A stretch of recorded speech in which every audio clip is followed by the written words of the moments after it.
5, 4, 3, 2, 1, let's go. No, really, what keeps you in Atlanta? First, when I moved here, I was like, Atlanta is not enough of a city how I imagined it being in US. You know, like These 2 plates. oh yeah, thank you very much. Perfect. How was it? It's great. Oh. Thank you. Good? Can you ask the question again? No, man, just roll with it. These are the best ways I find that people are just real, man. So I happen to be in Atlanta, but for me, the ideal American city was New York with like bigger downtown, more of a nightlife and everything. And I hung out here for a while, but then I had to move there. And that was the moment when I started missing it. I understood that Atlanta, I'll say other ways, like most of the bigger US cities holding to their legend from 70s or 80s. Yeah. But Atlanta is the city that is going up. And that tells movie industry, music industry, everything. And I was like, I had to live somewhere else to understand how awesome was this. I can definitely relate to what you're saying because after over a decade of living in Los Angeles, I agree with what you're saying because I love LA. Don't get me wrong, LA is home. But LA, New York, all these cities, everything's already been said, everything's already been done. So like you're saying, They stick to their prime that was in like 70s or 80s with all those industries. And then, going okay, up. let me ask you this. You know, for the viewership that doesn't necessarily know where you're coming from, where are you coming from? Saudi Arabia. Really? You look a little bit, well, it's more like you sound like a little bit, I don't know. What do you guys think? I'm coming from Moldova, that's Eastern Europe. Eastern Europe. I see. Wow. What was it, I mean, how did you know? How did I what? How did you know that you're like, all right, I'm going to leave to go to the United States? I mean, it's one thing when you're here, like for example, I didn't know for a long time that I wanted to leave the United States until I moved to China. You know, so tell me, like, how did you, that's a big freaking jump. It's not like I felt a calling, it's more like I felt there is no other way. Something was like really, because I had everything over there. Wow. I had the job, I had a band that was like decent level of success, and I had some kind of like relationship and everything, and I was like, everything was for me to be there, but then it was all started like falling apart, and it was like squeezing me out somewhere, and it happened at the same time when I read Motley Crue The Dirt, and I realized, I'm sorry to interrupt you, but yeah. what do you miss from Moldova? Like, what do you? There's got to be some things you miss. I miss everything, but it's cool to be there, having this money in your pocket. Okay.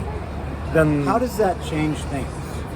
Because remember, people here, you know, you live here, you just presume everything's like this everywhere. What is it? What is the difference? here you can live right here, right now. If you want something, you can actually go and have fun right now.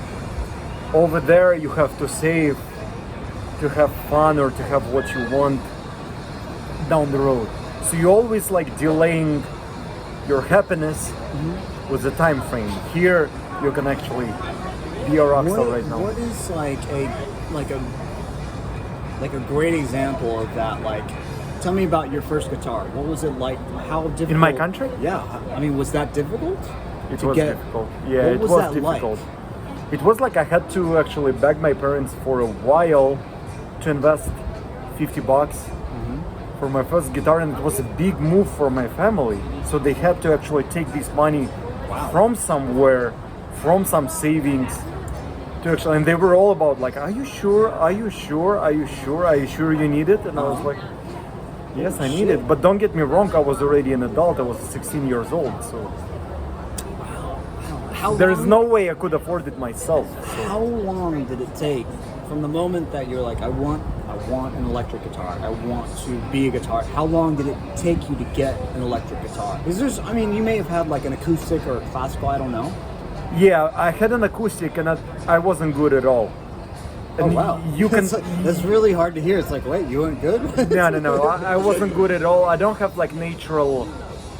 How do you call? What's the English word for It's like natural abilities? exactly how you're saying it, natural ability. I didn't have ear for sounds. I couldn't sing. I didn't have no voice. And Like perfect pitch. More than that, 14 years old, I didn't have like rhythmic sense. So when I had an acoustic guitar, the noises that were coming from my bedroom weren't Oh shit. weren't pleasant. You know what I mean? But I was like, so I need an electric guitar. I'm a rock star. I'm not this guy. And my parents were like, are you sure? And I'm So like, it was kind of doubtful in the family. Like, yeah.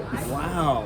They knew I'm ambitious enough, but I was like, I didn't have skills or abilities to convince them, because it's obviously when you take a kid to a music school and he's like doing something. No. Even like within the first like scales and like piano, when they test the kid, okay, he's got something. You have to invest in his musical future.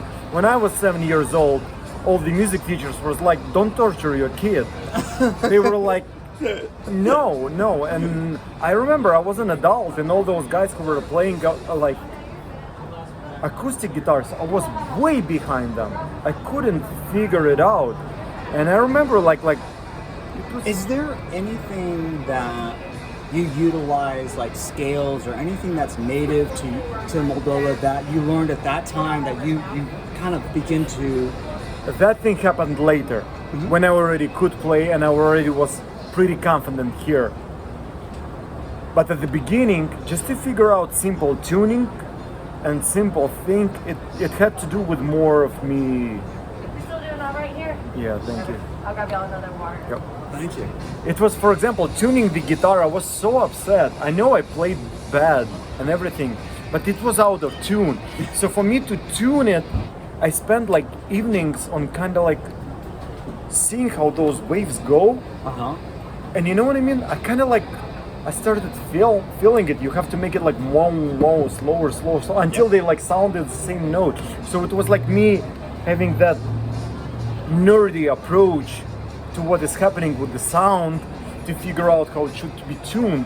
And that was like the whole big revelation for me. I was like, fuck, I nailed it. And I nailed it not because of using a tuner or somebody tuned the guitar for me, what was pretty frustrating. It was first time in my room I tuned it, and I still can't describe it.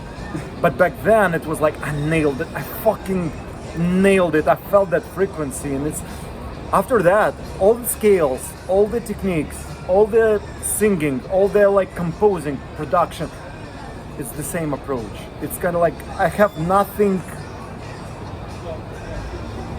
I still think I have zero musical talent, but everything has been figured out by me.